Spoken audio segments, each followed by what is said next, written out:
Welcome back to another story on Infidelity Tales Lab. Before we begin, tell us, where in the world are you watching from? Now, let's dive into today's story. Chapter 1. The Perfect Illusion. Clifford Holden had built his life on calculated risks and careful observation. At 42, he turned a struggling construction company into a multi-million-dollar development firm.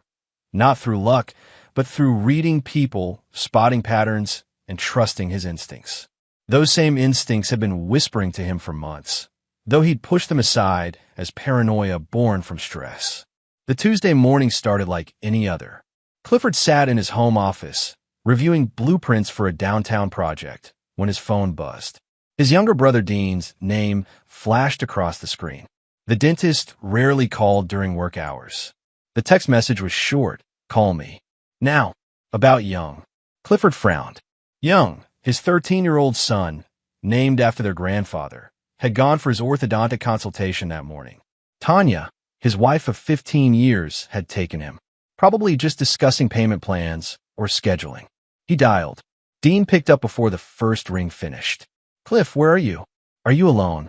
The urgency in his brother's voice sent ice through Clifford's veins. "I'm home. Tanya took Young to school after your appointment." "What's wrong?" "I need you to listen to me very carefully." Dean's voice was tight, controlled, the tone he used when delivering bad news to patients. Young's dental records, the bite patterns, the tooth formation, the jaw structure, none of it matches. Matches what? The baby teeth I saved. Remember? When Young was 6, 7 years old, I kept every tooth that fell out. You know I'm weird about that stuff. I keep samples for all my family cases. Clifford did remember. Dean had been obsessive about it, storing them in labeled containers like some morbid collector. "So what are you saying?" "I'm saying these aren't the same teeth from the same child.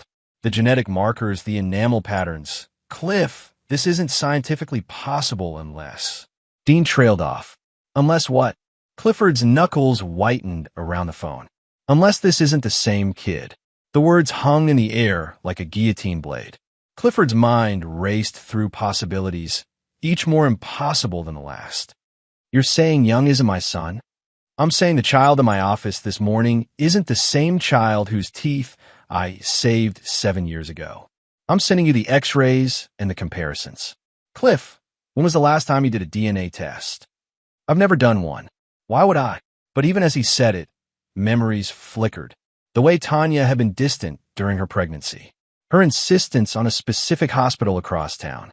Her sister Dina's odd comments at the baby shower about getting what you deserve. The email arrived. Clifford opened the attachment with shaking hands.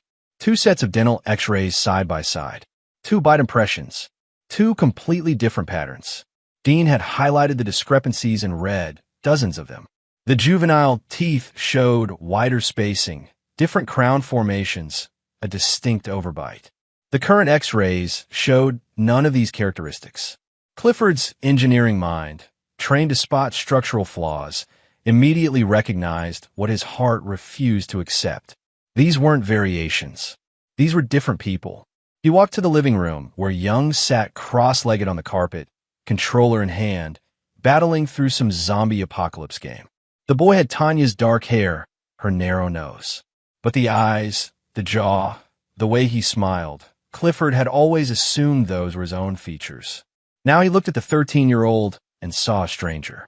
"Hey, buddy, can I ask you something?" Clifford kept his voice level. Young didn't look away from the screen. "Yeah.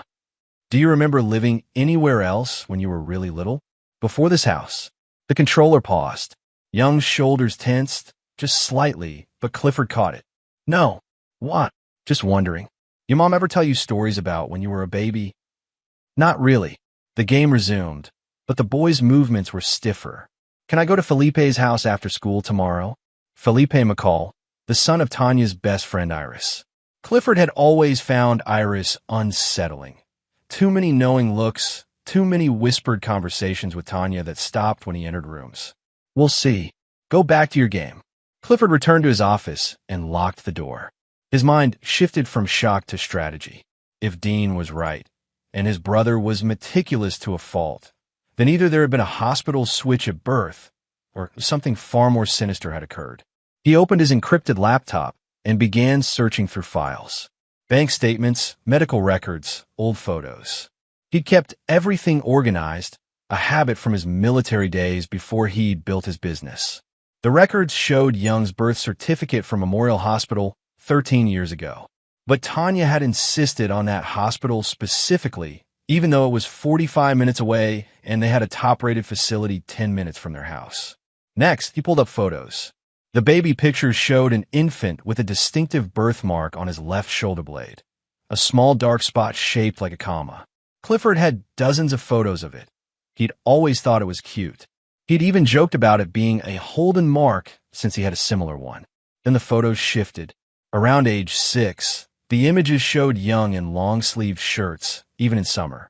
The birthday pool party photos, Young wore a swim shirt. The beach vacation, same thing. When had that started, Clifford's jaw clenched. He stood and walked to Young's room. The boy was still gaming downstairs. He opened the closet, searching through old photo albums Tanya kept on the top shelf. He found what he was looking for, a baby book, meticulously maintained for the first 5 years, then abruptly empty. The last entry was dated November 7th, 8 years ago. Young lost his first tooth today. Dean says he's right on schedule. November 7th. Clifford remembered that week. He'd been in Texas for a major contract negotiation, gone for 6 days. When he'd returned, Tanya had seemed different, more anxious. She'd started therapy shortly after, claiming postpartum depression that had resurged. He photographed every page of the baby book with his phone, then carefully replaced it. Back in his office, he called his attorney and friend, Stanley Reed. "Stan, I need complete discretion on something. I'm talking attorney-client privilege, the works." "You've got it, Cliff. What's going on?" "I need a DNA test done. On my son, without anyone knowing. And I need you to start pulling records, hospital, birth certificates, everything from 13 years ago. Memorial Hospital specifically." Stanley was quiet for a moment. "Jesus, Cliff, you sure about this? Do it. Today." "And Stan, I also need you to access financial records. Joint accounts, credit cards, everything under my wife's name for the past 15 years. I need to know if there's money I don't know about. That'll take a few days. You've got 48 hours. And Stan, call that private investigator you use for the messy divorces." "What's his name?" "Greg Connor." Clifford froze. "Say that again." "Greg Connor. Top PI in the city." "What?" "Nothing. Find someone else. I want someone who has no connection to anyone in my life. Someone from out of state." After he hung up, Clifford searched the name. Greg Connor, private investigator, specialized in domestic cases, infidelity, fraud. The website showed a man in his 40s, broad-shouldered, military-cut hair. Something about the eyes seemed familiar. He cross-referenced the name with his own files. Nothing came up, but when he searched Tanya's old emails, ones he'd helped her transfer from an old account years ago, he found 3 messages from a GC. The emails were innocuous, about a charity fundraiser. But they'd been sent 14 years ago, shortly after Clifford and Tanya had married. His phone buzzed. "Dean again. Did you look at the x-rays?" "Yeah. I need you to do something else. Do you have any photos of Young from before age 6? Anything that might show dental work or clear face shots?" "I've got some from his baby checkups." "What?" "Send them to me. Every single one.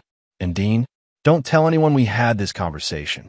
Not Mom, not your wife, nobody." "Cliff, what's going on?" "I don't know yet. But when I figure it out, you'll be the first person I call." Clifford hung up and stared at the photo of Young on his desk. The boy was smiling, holding a trophy from his Little League championship. Clifford had been so proud that day. Now he looked at the image and saw only questions. His phone buzzed with a new message. "Tanya, picking up dinner on the way home. Young wants Chinese. See you at 7. He typed back a simple thumbs up, then pulled up his security system. The cameras covered every room except the bedrooms and bathrooms, a feature he'd installed after a break-in attempt 3 years ago. He logged into the archive and began downloading files from 8 years ago, the week he'd been in Texas. It would take hours to review. But Clifford Holden had built an empire by being patient and thorough. If someone had stolen his son and replaced him with a stranger, he would find out who, and he would make them pay in ways they couldn't imagine. Chapter 2. The Thread Unravels. Clifford spent the night in his office, telling Tanya He had urgent contract revisions to complete. She'd accepted the excuse without question. She always did. That fact alone had once seemed like marital harmony. Now it felt like indifference. The security footage from 8 years ago painted a disturbing picture. Clifford had left for Texas on November 5th, early morning. The cameras showed Tanya and 5-year-old Young having breakfast, playing in the yard, the normal rhythms of domestic life. November 6th showed similar patterns. But on November 7th, everything changed. At 2:37 p.m., Tanya had carried Young to the car. The boy appeared to be sleeping or heavily sedated. She'd driven away and returned 4 hours later. The child she brought back wore the same clothes, had the same build, but something was different in the way he moved. The old Young had a habit of hopping on his left foot when excited. This child walked normally. Clifford had watched the footage 3 times, his coffee growing cold, his hands trembling with suppressed rage. His son, his real son, had left that house and never returned. The next morning, he drove to Memorial Hospital before dawn. The night shift supervisor, a weary woman named Patrice Peterson, looked up from her desk as he approached. "I need to speak to someone about birth records from 13 years ago. You'll need to fill out a request form and wait for her." Clifford placed $500 bills on the counter. "I need to speak to someone now. Someone who was working labor and delivery in December, 13 years ago." Patrice looked at the money, then at Clifford's face. Whatever she saw there made her pocket the bills and pick up the phone. "Marianne, can you come to the front desk? There's someone who needs to talk to you about an old case." Marianne Wells arrived 10 minutes later, a gray-haired nurse with kind eyes and tired shoulders. Clifford showed her the birth certificate, watching her face carefully. "I remember this one," she said slowly. "December birth, late in the evening. Your wife had a difficult labor. Tell me about the baby." "Healthy boy, 7 pounds 4 ounces. Distinctive birthmark on his left shoulder blade." She pointed to the notes on the certificate. "We noted it specifically because it was shaped like a comma.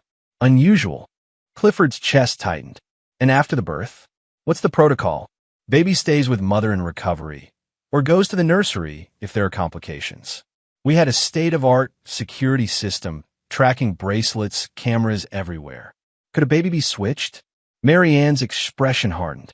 "Not here. Not on my watch.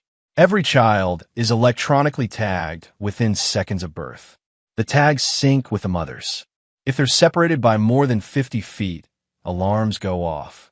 But what if someone disabled the system? Or if it was an inside job? Then we have records of it. Security logs are kept for 15 years. She studied him carefully. "Why are you asking this?" Clifford made a decision. He pulled out his phone and showed her the dental x-rays Dean had sent. "Because the child living in my house isn't the one who was born here 13 years ago." Marianne's face went pale. "That's impossible." "Then help me prove it's impossible. Pull the security logs from that night. Pull everything." She hesitated, then nodded. "Give me an hour. There's a coffee shop across the street. Wait there." Clifford sat in the coffee shop, his mind racing through scenarios. If the switch hadn't happened at the hospital, it had happened later. November 7th, 8 years ago.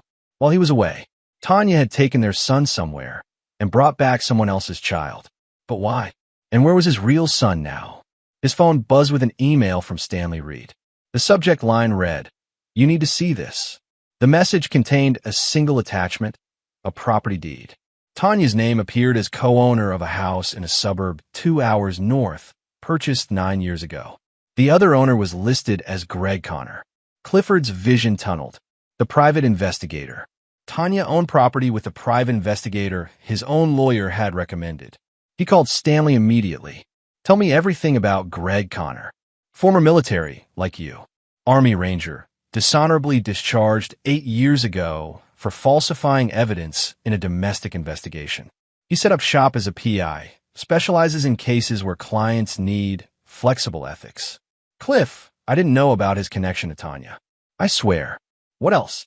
"I've been digging into your joint accounts like you asked. There's a pattern of cash withdrawals every month for the past 8 years. $500 like clockwork. Always from Tanya's card. Always from the same ATM in that suburb where the house is." "How much total?" $48,000. The coffee in Clifford's stomach turned acidic. Find out who lives in that house now. I want names, photos, everything. And Stanley? Get that out-of-state investigator on this. I want surveillance on Greg Connor, on that house, on everything. I want to know every person Tanya has contacted in the last decade. Cliff, if this goes where I think it's going, it's already there. Just get me the ammunition. Marianne called him back to the hospital.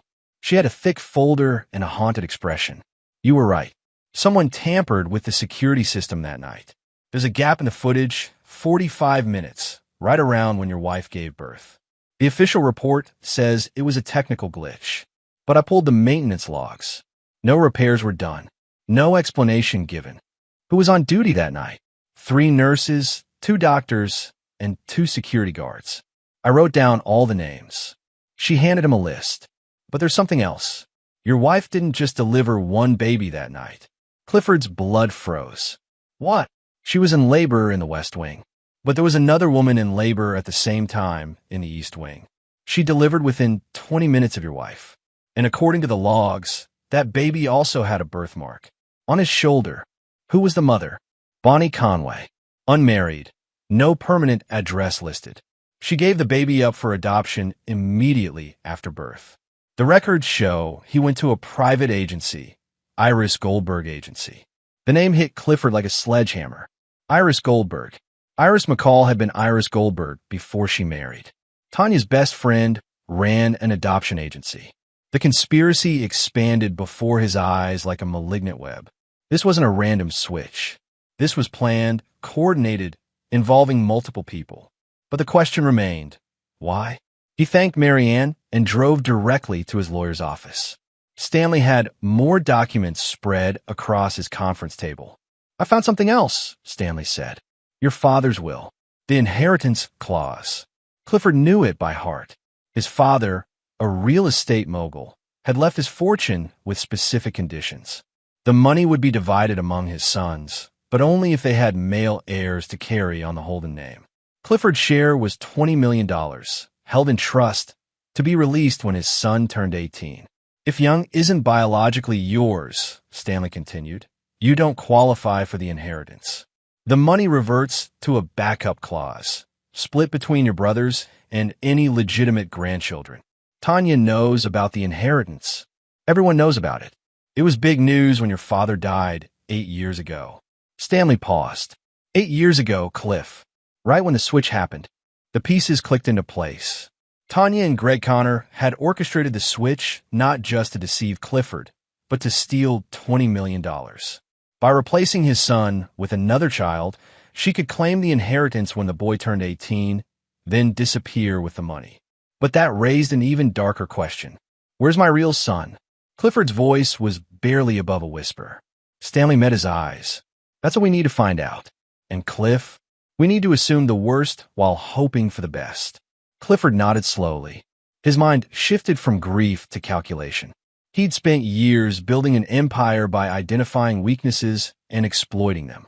Now he would use those same skills to destroy everyone who had taken his son. Here's what we're going to do, he said. We play along. Tanya thinks I suspect nothing. Greg Connor thinks he's untouchable. Iris Goldberg thinks her adoption agency is legitimate. We let them keep thinking that while we build our case.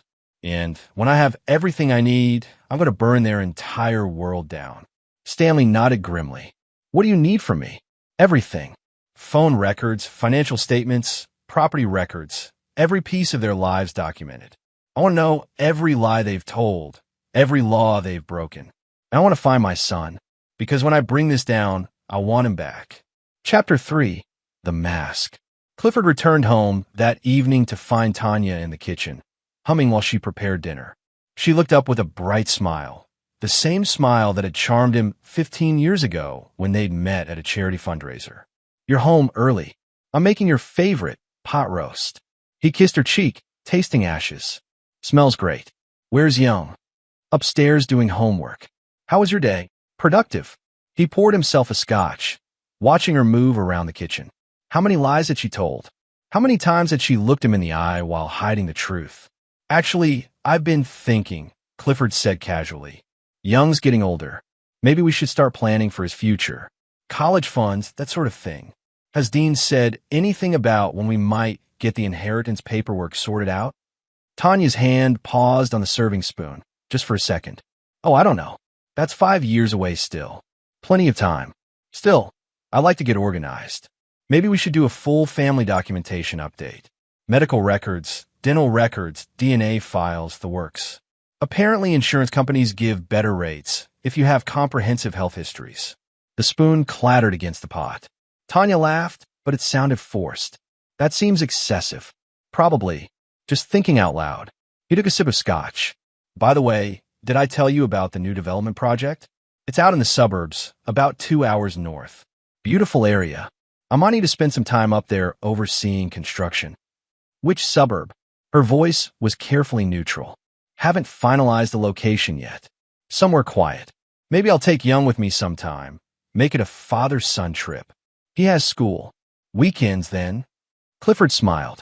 I've been thinking we should spend more time together as a family. I've been working too much. That night, after Tanya fell asleep, Clifford received a text from his new investigator, a man named Luis Hopkins from Nevada. The message contained a single photo. The image showed a suburban house with a small yard. In the driveway stood Greg Connor, talking to a woman Clifford didn't recognize. But in the background, visible through a window, was a teenage boy. Dark hair, angular jaw, and even the grainy photo, Clifford could see it, the way the boy stood, one hip cocked, the same stance Clifford used when he was thinking. His son, his real son, alive. Clifford's hands shook as he typed back. Confirm identity. I need DNA. Luis responded. On it. Also found this. Another photo appeared. It showed Tanya meeting with Greg Connor in a parking lot, dated 6 months ago. They weren't touching, but their body language spoke volumes. Intimate, comfortable, conspiratorial. The final photo showed Iris McCall, Iris Goldberg, entering the same suburban house. They'd all been in on it. Tanya, Greg, Iris. They'd stolen his son, replaced him with a stranger, and were planning to rob him blind. But they'd made one critical mistake. They'd underestimated Clifford Holden. He spent the rest of the night in his office, building a file. Every document Stanley had provided, every photo Luis had captured, every security record and financial statement. He cross-referenced phone records, finding patterns of calls between Tanya and Greg, between Iris and Tanya, between all three conspirators. The adoption agency records were particularly damning. Iris had falsified documents for dozens of adoptions over the years, creating a paper trail that would make her legitimate while hiding illegal placements. Bonnie Conway, the woman who'd given birth to the replacement child, appeared in Iris's records as having birthed 3 different children in 5 years, biologically impossible.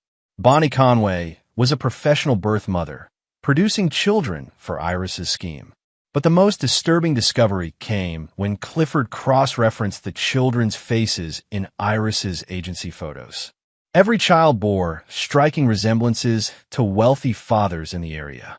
Every adoption happened shortly after the biological father's own children were born or around that age. Iris wasn't just switching Clifford's son. She'd been running a replacement ring for years. The question was why. The inheritance angle explained Clifford's case, but what about the others? He pulled up financial records for the other families Luis had identified. Each one showed similar patterns: cash withdrawals, property purchases, offshore accounts. They weren't just switching children. They were blackmailing the families later.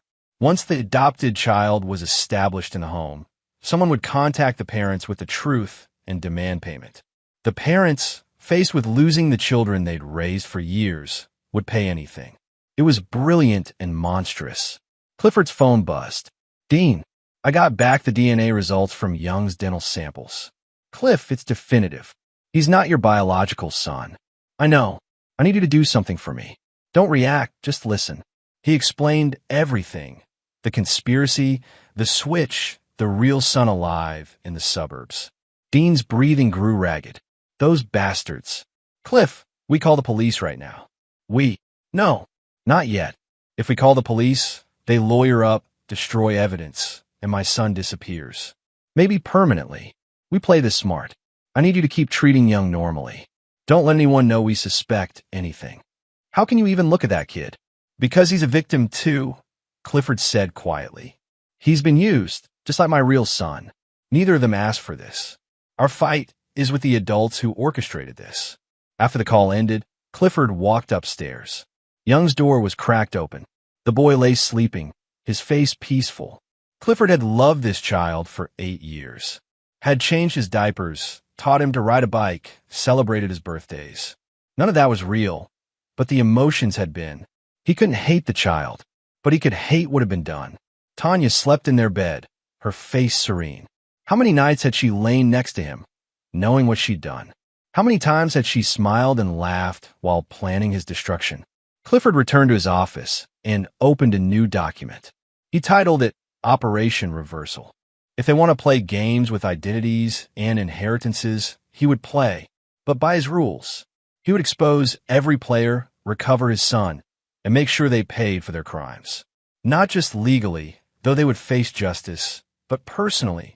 He would dismantle their lives with the same precision they'd used to steal his son. He began typing out a plan, step by methodical step.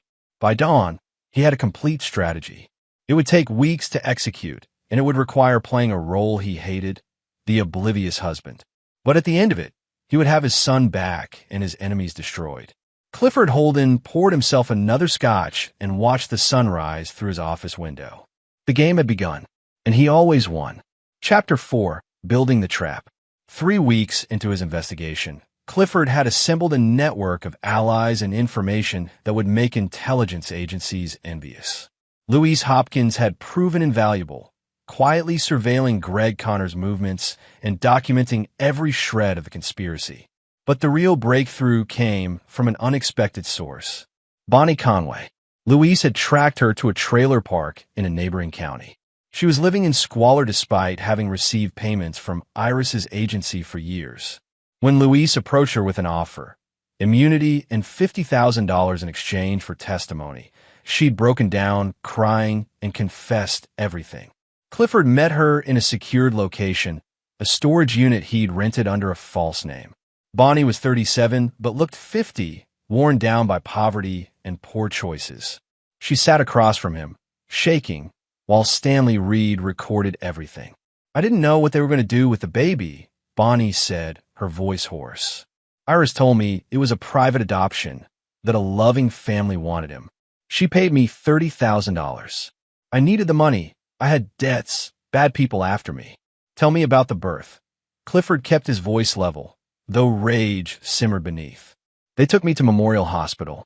Iris had everything arranged. I gave birth in one wing while your wife was in another. My baby had a birthmark. Iris seemed really happy about that. As soon as he was born, she took him away. I never even held him. And then what?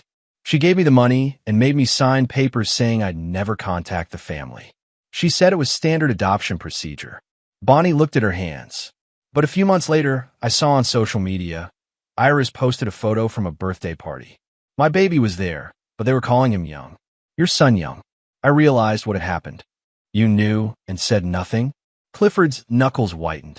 Iris came to see me. She said if I told anyone, I'd go to prison for fraud. She said I'd signed the papers knowingly, that I was complicit.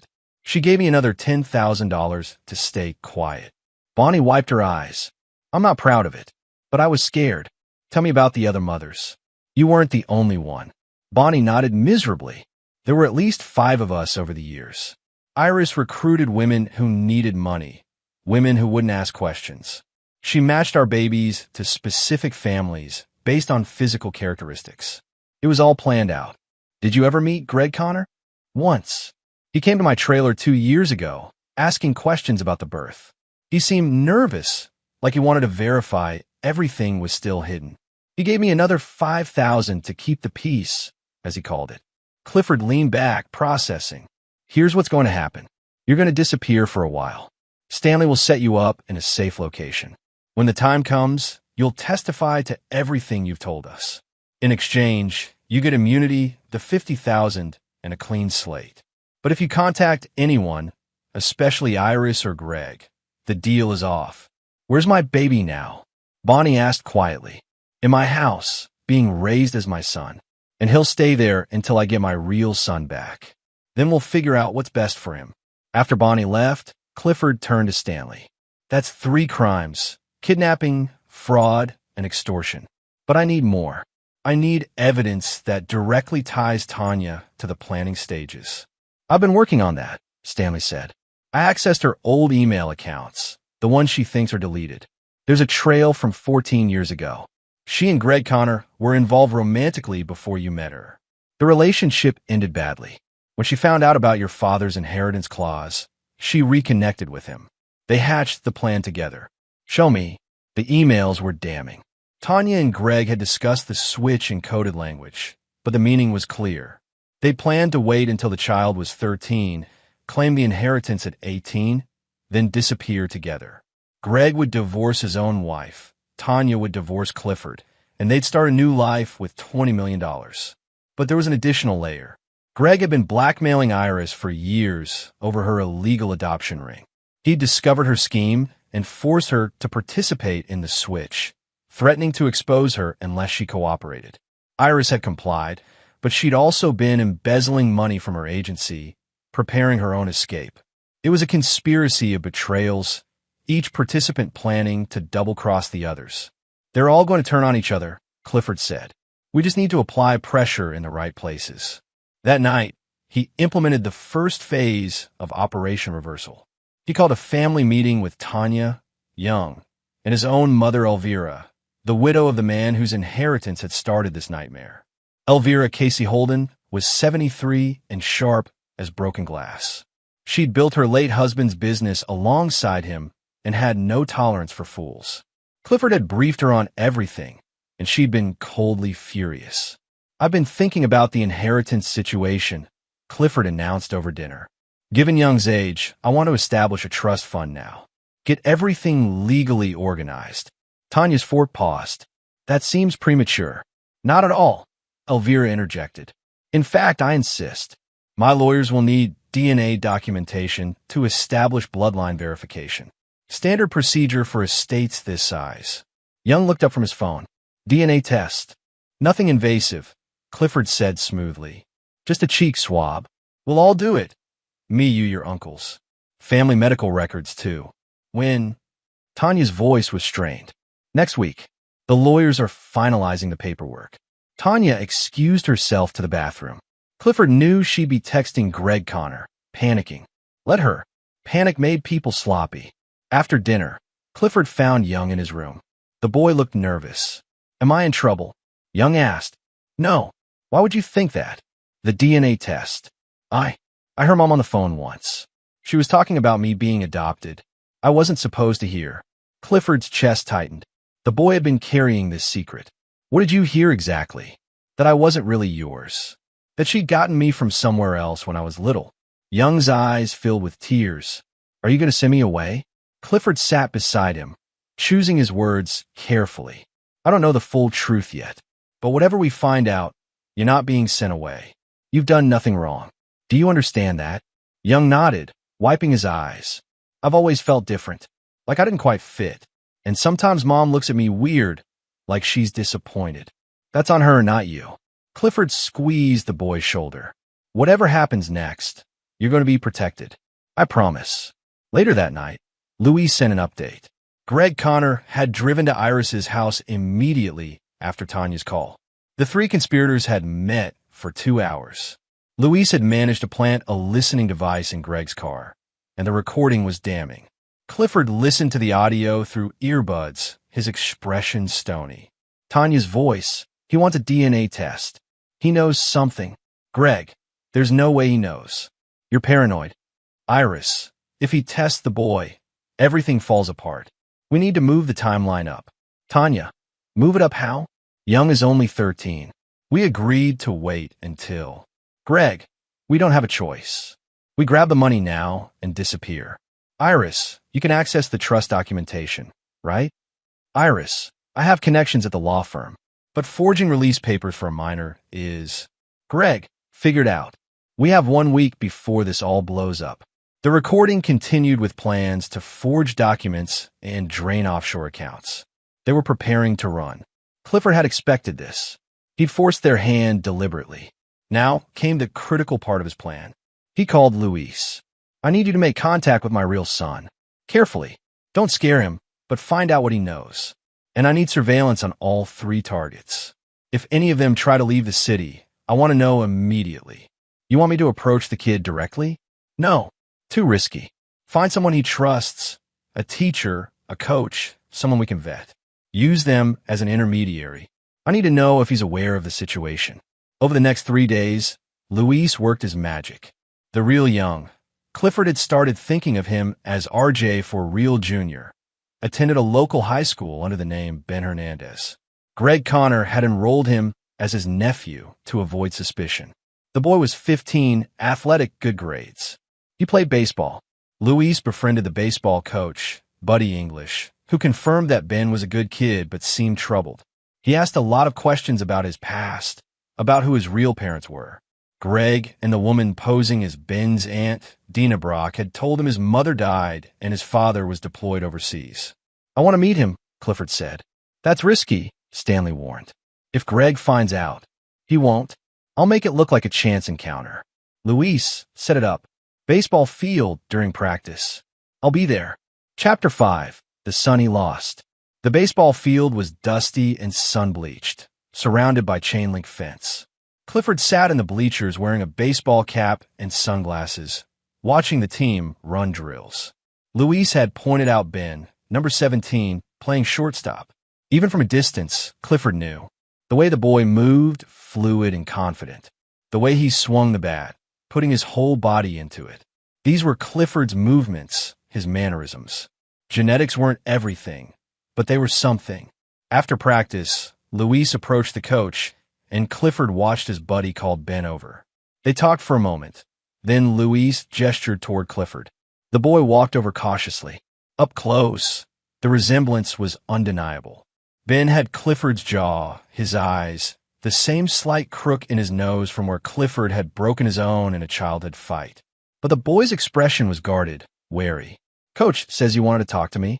Ben's voice was deeper than Young's, more confident. I'm a scout, Clifford lied, using the cover story Luis had established. Looking at talent for a summer development league. Your coach says you've got potential. I'm not sure I could do summer league. My uncle's pretty strict about schedules. Your uncle? That's Greg Connor. Ben's eyes narrowed slightly. Yeah. How do you know his name? Small town. I know a lot of people. Clifford kept his voice casual. You live with him and your aunt? Yeah. My mom died when I was little. Dad's overseas. The words were rehearsed. Hollow. That's rough. Do you remember your mom? No. I was too young. Ben shifted his weight, uncomfortable. Look, if this is about baseball. It's not, Clifford said quietly. He pulled off his sunglasses. I need to ask you something, and I need you to really think about the answer. Have you ever felt like the life you're living isn't yours?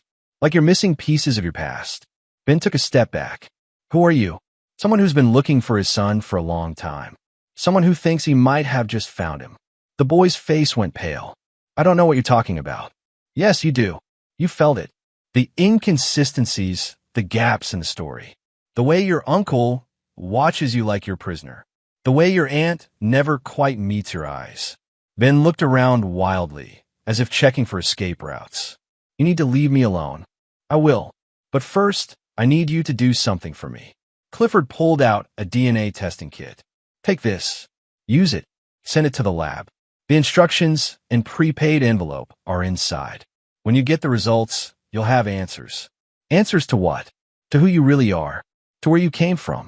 And when you're ready to hear the truth, call this number. Clifford handed him a card with a burner phone number written on it. Don't tell anyone about this conversation. Not your uncle. Not your aunt. Nobody. Can you do that? Ben stared at the kit in his hands, then at Clifford. Are you crazy? I'm your father, and I've been searching for you for 3 weeks. Before that, I didn't even know you'd been taken from me. Clifford's voice cracked slightly. I know this sounds insane, but please take the test. Let science give you the truth. He walked away before Ben could respond, his heart hammering. Either the boy would trust him, or he'd run to Greg and blow the whole operation. It was a calculated risk. 3 days later, Luis confirmed that Ben had mailed the DNA sample. The results would take a week. In the meantime, Clifford moved to the next phase. He invited Iris McCall to lunch, ostensibly to discuss a charity donation to her agency. Iris accepted eagerly. She always needed money for her legitimate operations to cover the illegitimate ones. They met at an upscale restaurant. Iris wore a designer suit and fake warmth. "Clifford, how wonderful to see you. Tanya said you've been working so hard." "Always. I want to talk to you about your adoption services. I've been thinking about philanthropy, ways to give back." "That's generous." Iris's smile was practiced. "What specifically interests you?" "I want to ensure children end up with their rightful families, that the system works properly." He watched her closely. Too many stories of adoptions gone wrong. Children placed in homes where they don't belong. Iris's smile faltered. "Our agency has a perfect track record." "Does it?" Clifford leaned forward. "Because I've been doing research, Iris, and I've found some irregularities. Children who don't match their supposed genetic profiles. Families paying unusual amounts of money for private services. Even a few cases where biological parents were told their children died, only to discover they'd been adopted out." "I don't know what you're implying." "I'm implying that you've been running a criminal enterprise for over a decade. Child trafficking, falsified records, extortion." "Should I go on?" Iris's face drained of color. "You can't prove any of that." "Can't I?"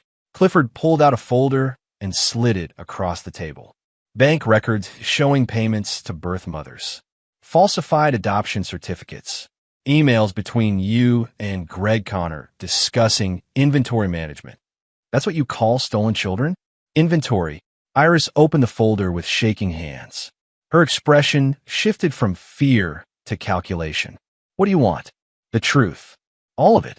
How many children, who was involved, where the real children are now. And specifically, I want to know about my son." "I don't know what." "Yes, you do. November 7th, 8 years ago, you facilitated a switch. My biological son for Bonnie Conway's baby." "Where did my son go?" Iris was silent for a long moment. Finally, she whispered, "Greg took him. He was supposed to place the baby with another family, someone who'd pay for a healthy infant. But he kept him instead. He and Dina raised him as their nephew. He wanted insurance. In case you ever figured it out." "Insurance?" "If you discovered the switch, Greg could threaten to harm the boy unless you stayed quiet. He always plans 3 steps ahead." Clifford's hands clenched under the table. "Did he hurt my son?" "Not physically, but he's controlling, manipulative. The boy doesn't know the truth. Greg tells him his real father is overseas, that his mother died. He's fed him lies for years. And you let this happen." "Greg had evidence of my other placements. He blackmailed me. I had no choice." "Everyone has a choice, Iris. You chose money and freedom over doing the right thing. Now you're going to make a different choice." Clifford's voice was ice. "You're going to cooperate fully with my lawyer. You're going to provide testimony, documents, everything. And in exchange, I'll ensure you get a reduced sentence instead of spending the rest of your life in prison. And if I refuse, then I release everything I have to the FBI, the media, and every family you victimized. Your agency collapses, your reputation is destroyed, and you face maximum charges. Your choice." Iris looked at the folder again, then at Clifford's unyielding expression. She was a cornered animal, and she knew it. "I'll cooperate, but I want in writing. Immunity for testimony.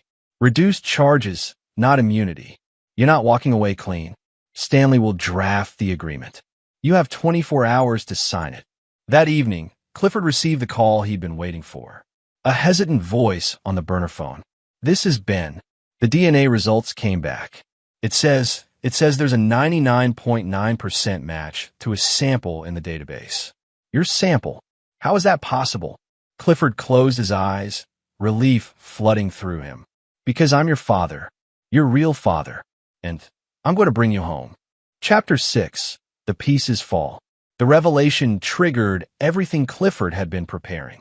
With Iris cooperating, Stanley compiled ironclad documentation of the conspiracy. Bonnie's testimony, the falsified records, the financial trails, everything pointed to a coordinated criminal enterprise. But Clifford wasn't ready to involve law enforcement yet. He needed one more piece, Tanya's full confession, and he knew exactly how to get it.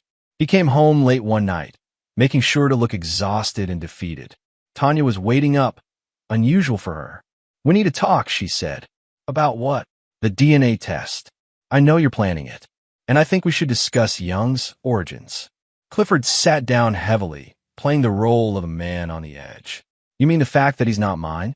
Tanya's eyes widened. "How did you?" "I'm not an idiot, Tanya. I've known for weeks. Dean figured it out, and I've been investigating.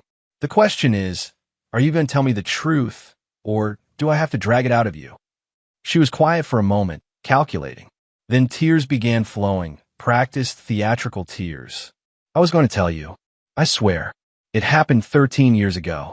I had an affair, one stupid mistake. When I got pregnant, I didn't know if the baby was yours or his. But you were so excited, and I couldn't bear to disappoint you. So I hoped. I prayed it was yours. But it wasn't. No.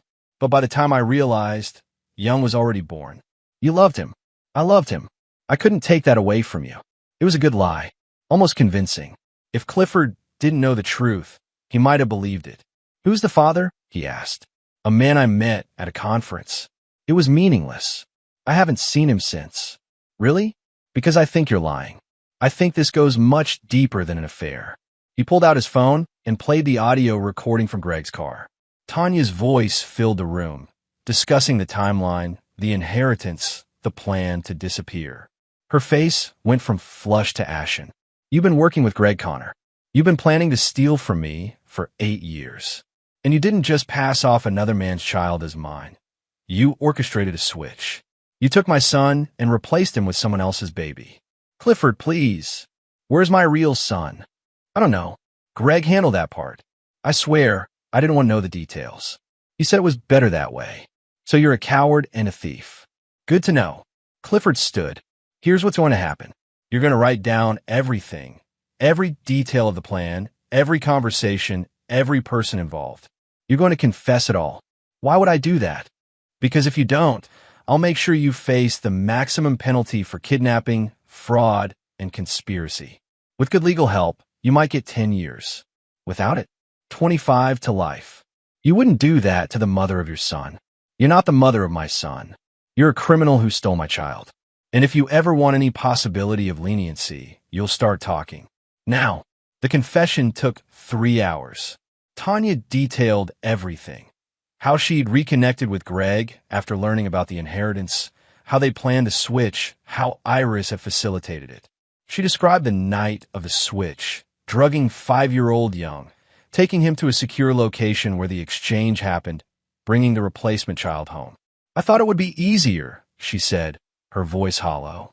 "I thought if enough time passed, you'd never question it. And the plan was perfect.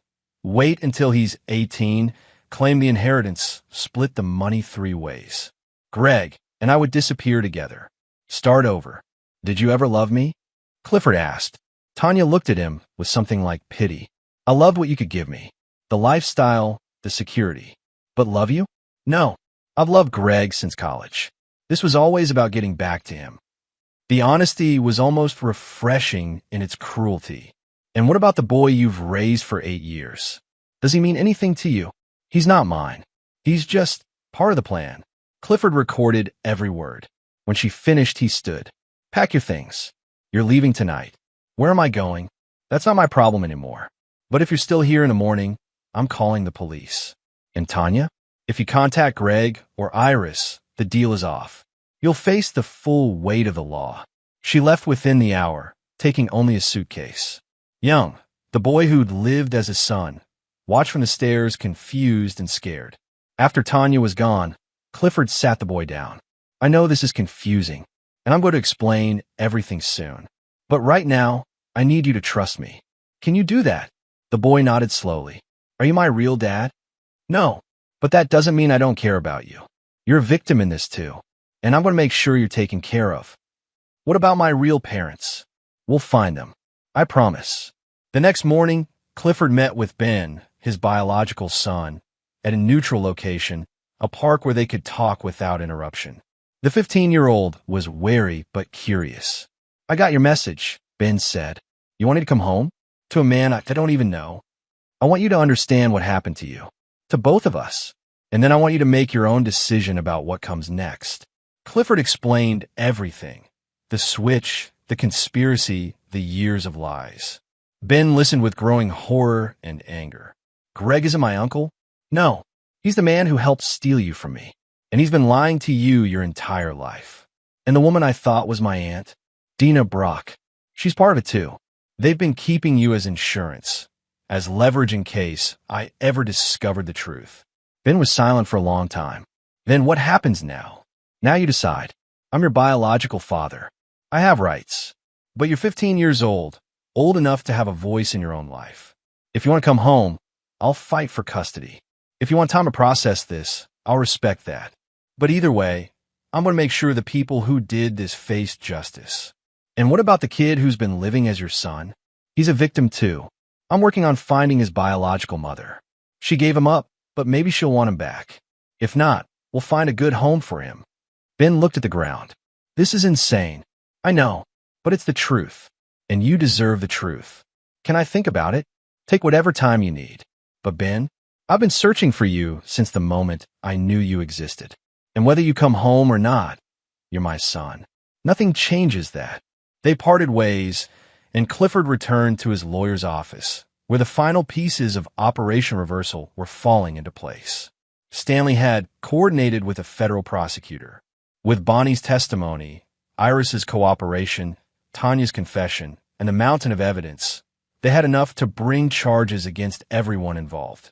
We can move forward whenever you're ready, Stanley said. Not yet. I want Greg Connor, and I want him to suffer. What do you have in mind? Clifford smiled coldly. Something poetic. Chapter 7, The Setup. Greg Connor was a careful man, but careful men had patterns. Clifford had studied those patterns obsessively. Every Tuesday, Greg met with clients at a downtown office. Every Thursday, he visited a gym. Every weekend, he checked on his properties, including the house where Ben had been living. Clifford chose Thursday. Luis had done reconnaissance. The gym had poor security cameras and blind spots in the parking garage. It was perfect for a confrontation that wouldn't be immediately documented. But Clifford wasn't planning simple violence. That would be too easy, too clean. He wanted Greg to feel the same helplessness, the same violation that Clifford had experienced. He waited in the parking garage, leaning against Greg's car. When the man appeared, fresh from a workout and toweling sweat from his face, Clifford pushed off the vehicle. We need to talk. Greg froze, recognition flashing across his face. Olden, what are you doing here? Returning the favor. You've been investigating me for years, right? Watching my family, manipulating my life. Time for a little turnabout. I don't know what you think you know. Save it. I know everything. The switch, the inheritance scheme, your blackmail operation with Iris. I know about Bonnie Conway. I know about the offshore accounts. And I know you've been raising my son as your nephew while playing house with a criminal enterprise. Greg's hand moved toward his jacket, likely where he kept a weapon. Clifford was faster. He'd been preparing for this moment. His hand shot out, gripping Greg's wrist with crushing force. Don't. I'm not here to fight you. I'm here to offer you a choice. What choice? You can run. Take whatever money you've stashed, grab Dina, and disappear. I'll give you a 24-hour head start. Or you can stay and face federal charges for kidnapping, fraud, and racketeering. Your call. Greg's eyes narrowed. Why would you offer me that? Because I want you to run. I want you to spend the rest of your life looking over your shoulder, knowing I'm always one step behind. I want you to live in fear the way you made my son live in fear. Clifford leaned closer. And because when you run, you abandon Dina, you lose access to any legitimate money, and you prove your guilt to everyone. You burn every bridge. And if I stay, then I bury you. I have testimony from Iris, from Bonnie, from Tanya. I have financial records, phone logs, surveillance footage. You'll spend 20 years in federal prison. You'll lose everything anyway, but at least this way, you have the illusion of choice. Greg jerked his hand away. You're bluffing. Am I? Clifford pulled out his phone and played a video. It showed Greg meeting with Iris 3 days ago, discussing how to flee before authorities were notified. Luis had captured every second. That's enough to prove conspiracy, to flee prosecution. Add it to everything else, and you're done. Greg's face twisted with rage and fear. You son of a bitch. No, Greg, you're the son of a bitch. You stole my child. You manipulated an innocent boy's entire life. You destroyed families for profit. And now you're going to pay. The feds don't move that fast. I have time to. To what? Destroy evidence? Too late. It's all backed up, copies with multiple attorneys and law enforcement. Contact Dina? She's already been arrested. Iris cut a deal this morning, and part of that deal was testifying against everyone involved, including Dina. The color drained from Greg's face. You're lying. Check your phone. Dina's been calling you for the past hour. Greg pulled out his phone, saw the missed calls, and his hands started shaking. What did you do? I applied pressure. Iris flipped on Dina. Dina's rolling on you to save herself. It's like dominoes, Greg. Everyone's turning on everyone else.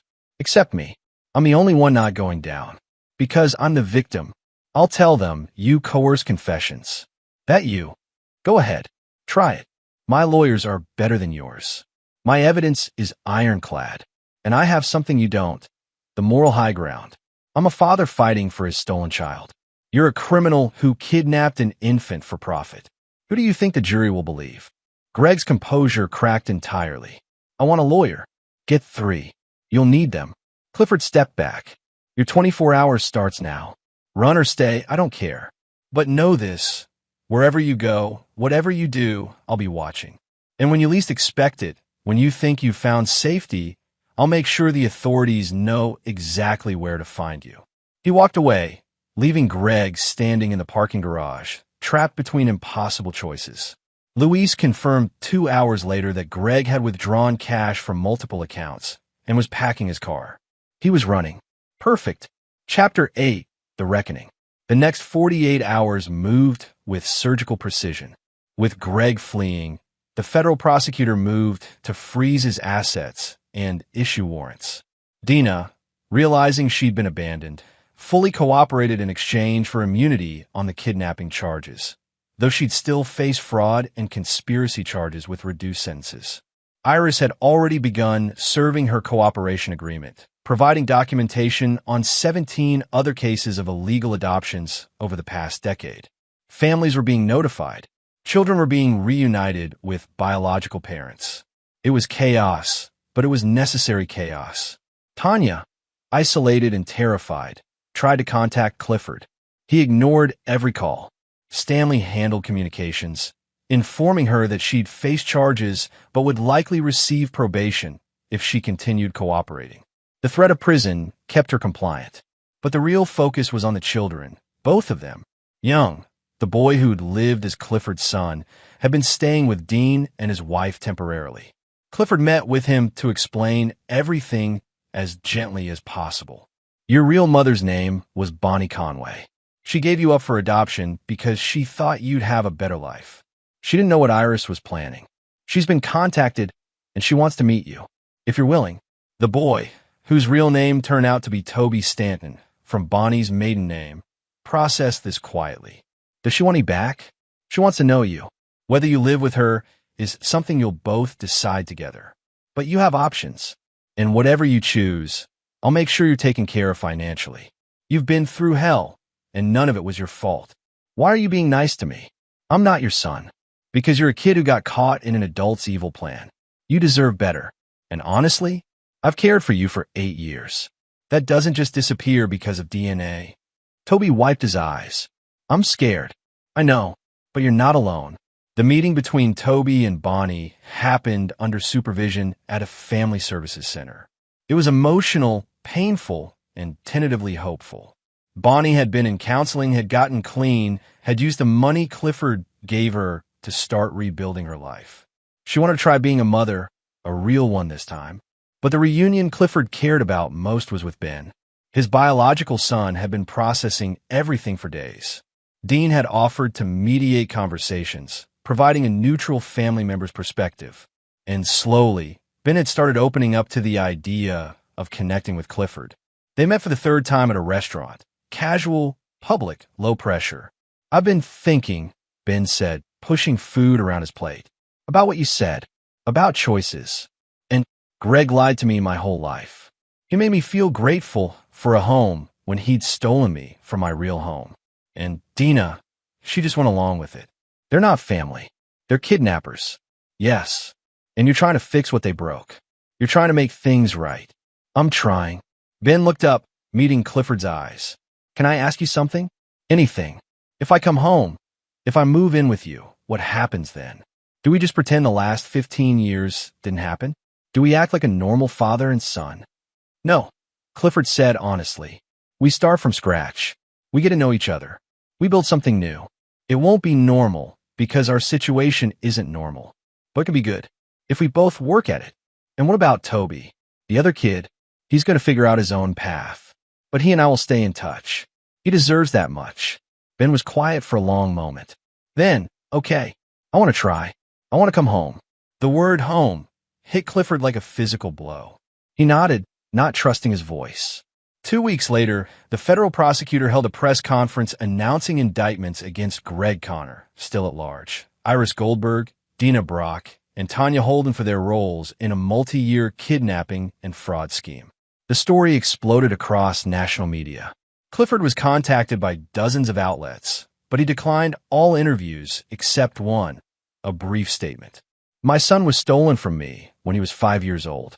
For 8 years, I didn't know he was missing. For the past month, I've fought to bring him home. Today, I can say he's back where he belongs.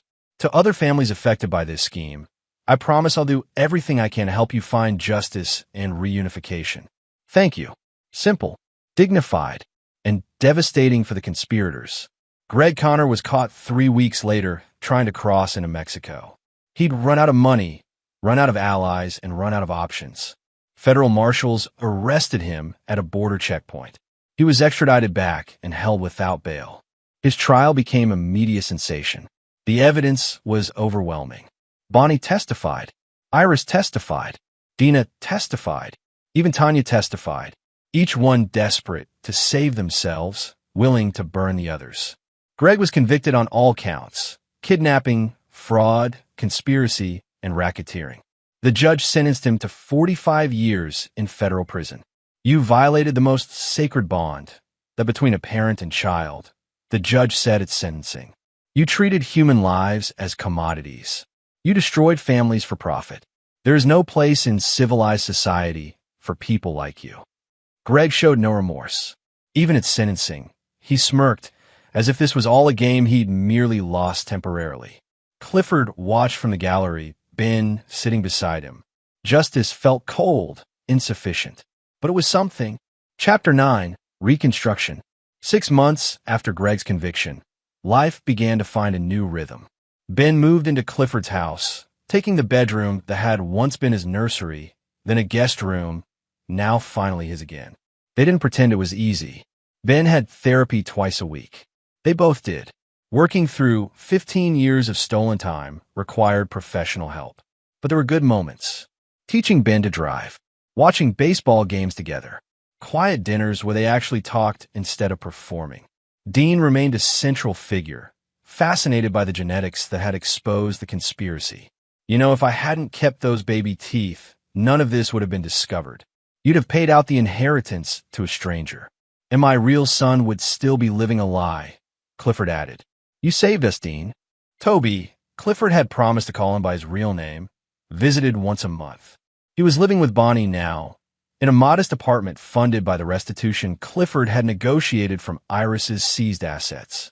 The relationship between mother and son was fragile, but growing. And Toby still called Clifford sometimes just to talk. Those conversations meant more than Clifford expected. You were the only stable adult in my life for 8 years, Toby had explained. That matters. DNA doesn't erase that. Tanya received 5 years probation and community service for her cooperation. She'd lost everything. Her home, her husband, her reputation. Last Clifford heard, she was living in a different state, working a retail store under her maiden name. He felt nothing when he thought about her. Not anger, not pity, just emptiness where love had been. Iris Goldberg was serving 8 years for her role in the conspiracy. With good behavior, she'd be out in 6. But her agency was dismantled, her license revoked, and 17 families had filed civil suits against her estate. She'd die poor and disgraced. Dina Brock got 3 years for conspiracy and fraud. She'd testified against everyone, claiming she'd been coerced by Greg. Maybe it was true. Maybe it wasn't. Clifford didn't care. And Greg Connor sat in federal prison, facing decades behind bars. He'd filed multiple appeals, all rejected.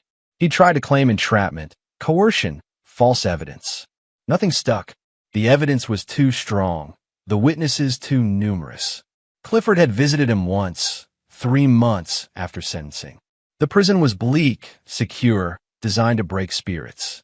Greg was brought to the visiting room in chains. He'd lost weight, gained lines around his eyes. Prison aged people quickly. Come to gloat. Greg asked. No, I came to tell you something. What? Ben calls me dad now. Not every time, but sometimes. And every time he does, I think about you sitting here, knowing you'll never have that. You'll never watch him graduate, never see him marry, never meet your grandchildren, because you were never his family. You were his kidnapper. Greg's jaw clenched. Are you done? Almost. I also wanted to tell you that every family you victimized has been notified. 17 children reunited with biological parents. 17 conspiracies exposed. And every single one of them knows your name.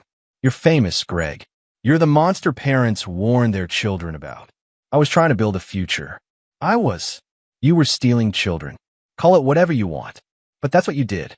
And now you'll spend the rest of your life paying for it. Clifford stood. I won't visit again.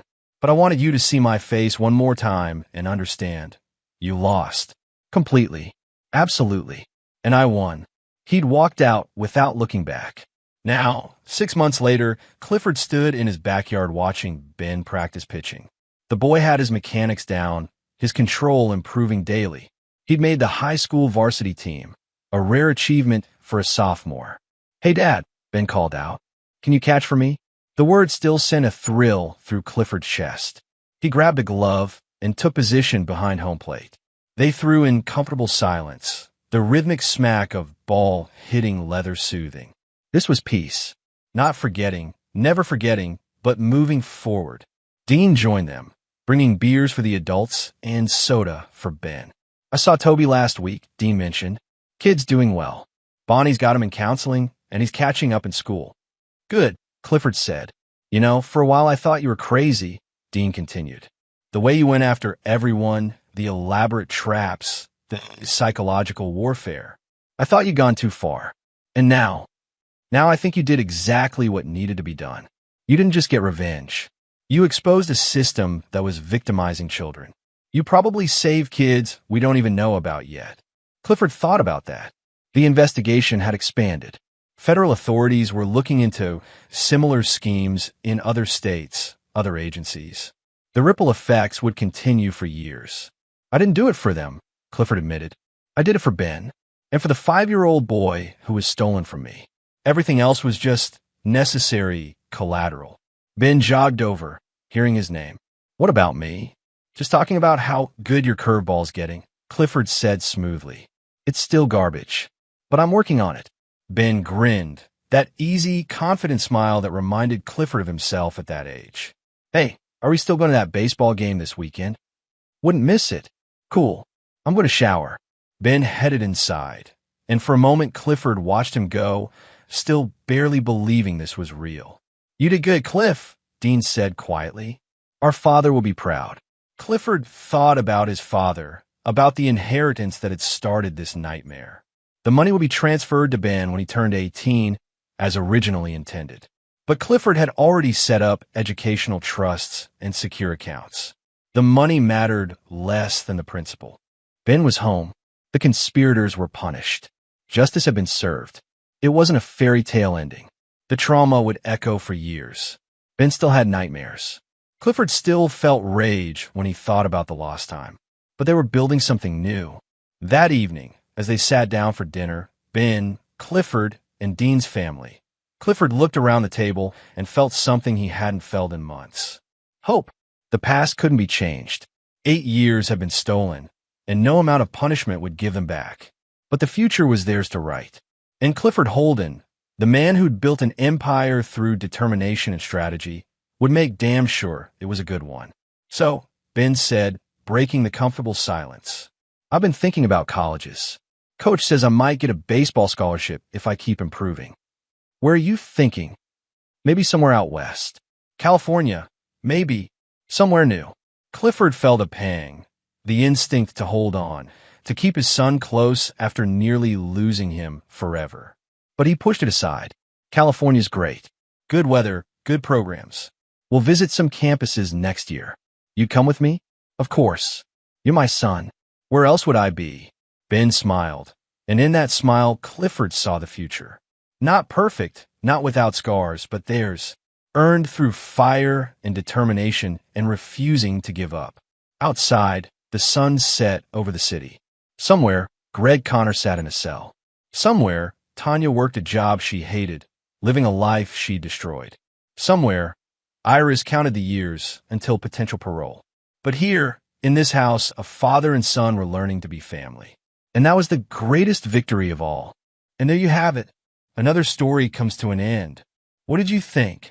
I'd love to hear your thoughts in the comments below. If you enjoy this story, consider joining our community by subscribing. It means the world to us. For more stories like this one, check out the recommended videos on screen. And I'll see you there.